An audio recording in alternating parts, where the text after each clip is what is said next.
Learning how to sit with yourself is not always the easiest thing to do after having an attachment wound triggered, especially if you are disorganized or have anxious attachment. And the reason being is that you are fighting your own habitual response. When we have anxious attachment triggered, the last thing that we want to do is calm down. What we want to do is go to our partner and say, please make me feel safe. Because if you've seen my previous videos on anxious or disorganized, when we are in that anxious mindset, we remember that we have given our hearts away to our partner, and we're basically going back to check on it. We're saying, please make me feel safe. Please let me know that you still have a handle on my heart and my emotions and that you're taking care of it. Because when we are in conflict, I don't know if you still care. I don't know if you're taking care of it.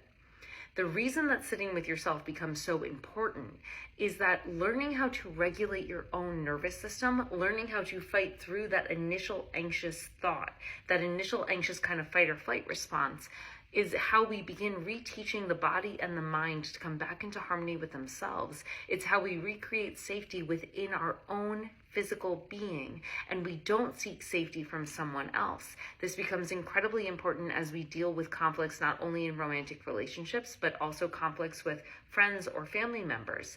Even really low-level ticket items. Things that might not feel triggering at the exact moment, but later in the day, we kind of can't stop ruminating on them.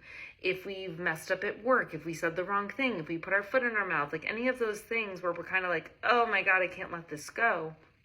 What you might notice is that response mimics an anxious attachment wound. It's that sensation of being like, I can't calm down until I receive feedback from the other party.